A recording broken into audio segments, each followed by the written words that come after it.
Assalamualaikum warahmatullahi wabarakatuh. Perkenalkan, nama saya Nanda Aulia Rahman. Di sini saya ingin menyampaikan sidang PKH saya dengan judul Pengawasan Proyek Pekerjaan Pembangunan Gedung Pelayanan BPKB Ditlantas Polda Kalsel tahun 2021.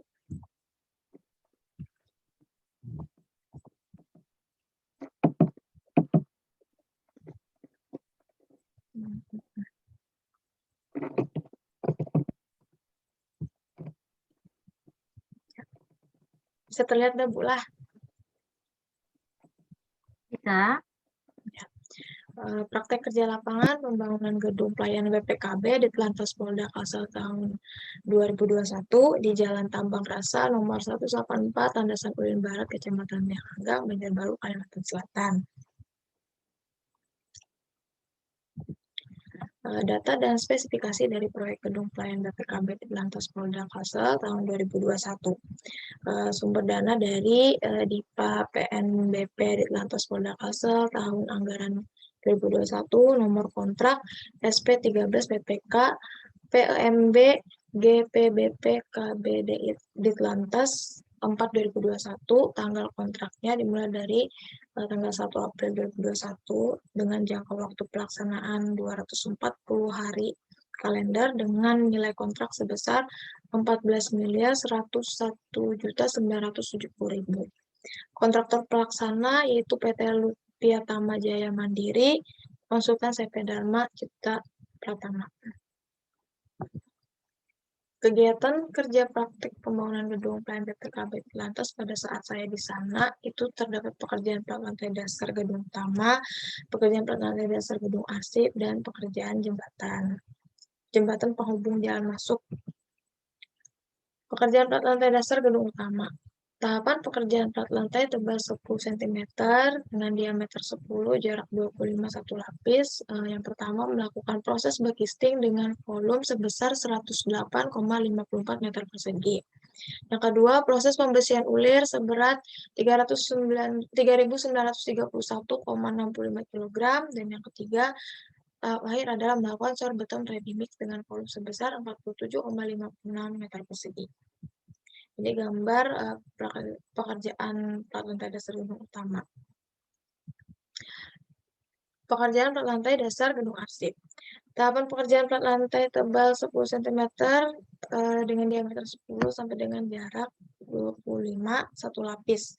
Yang pertama, melakukan proses pemadatan tanah. Dan di situ juga ada proses urukan tanah sebelum melakukan pemasangan backisting.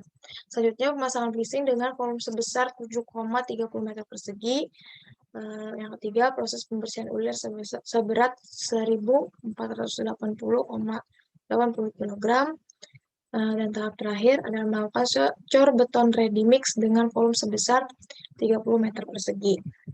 Nah, ini gambar pekerjaan. Ini pada proses urukan dan pemadatan tanah saat itu. Proses backisting, pembersihan, dan cor. Pekerjaan jembatan. Yang pertama itu melakukan pekerjaan persiapan seperti pembersihan lokasi, pemasangan bopleng, dan pengukuran. Yang kedua, melakukan pekerjaan tanah diantaranya galian tanah, fondasi dengan volume 12 meter kubik, uruk tanah kembali dipadatkan dengan volume 4 meter kubik, uruk pasir di bawah fondasi dipadatkan dengan volume 2,40 meter kubik, lantai kerja K100 dengan volume 2,40 meter kubik, dan pancangan galam diameter 8/10 sampai dengan 6,7 meter sebanyak 256 batang. Yang ketiga, pekerjaan jembatan beton bertulang K225. Yang pertama itu beton pondasi lajur. Proses backisting dengan volume 4,40 meter persegi, lalu dilanjut dengan pembersihan dengan volume ulir 957,05 kg, lalu cor beton dengan volume 6 meter kubik. Beton abutmen pertama backisting dengan volume 29,76 meter persegi, lalu pembersihan ulir dengan volume 1.490,80 kg, lalu cor beton dengan volume 3,36 meter kubik. Lalu beton balok 20 kali 20 cm. Pertama tahapnya bekisting dengan volume 2,40 meter persegi, pembesian ulir dengan volume 42,04 kg. Tahap terakhir cor beton dengan volume 0,24 meter kubik.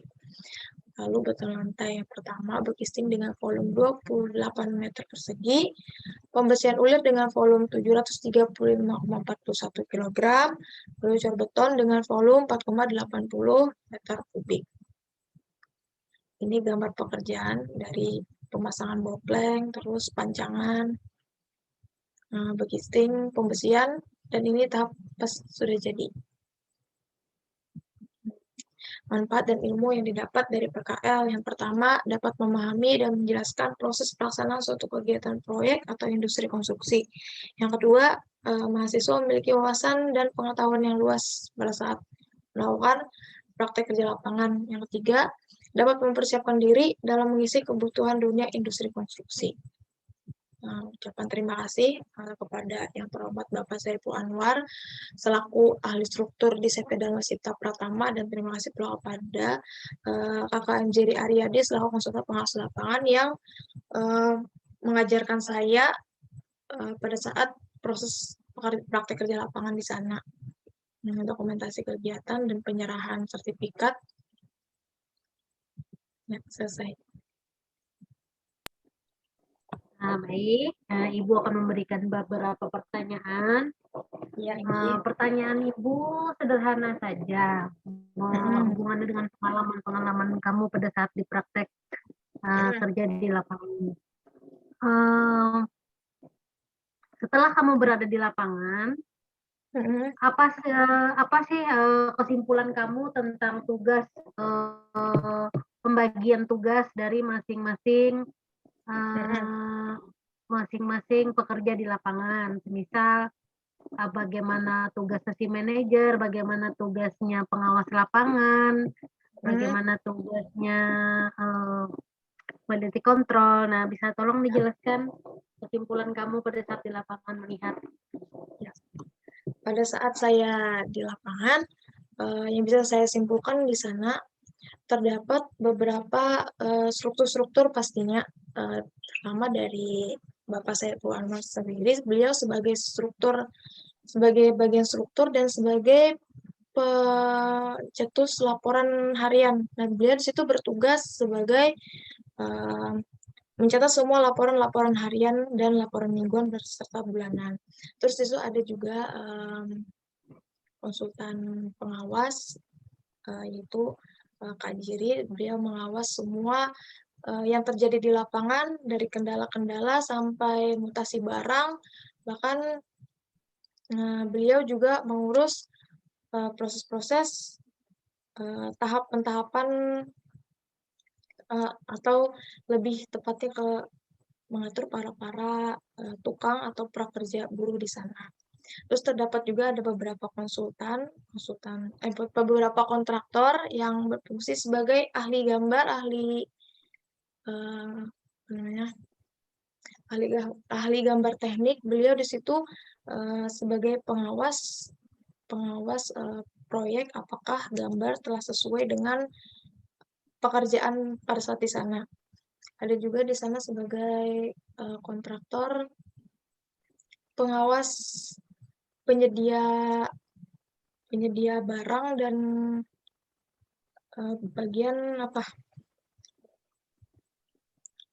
kontraktor bagian penyedia barang, dan beliau juga sebagai pembawa rapat-rapat kepada pihak Polda itu sendiri.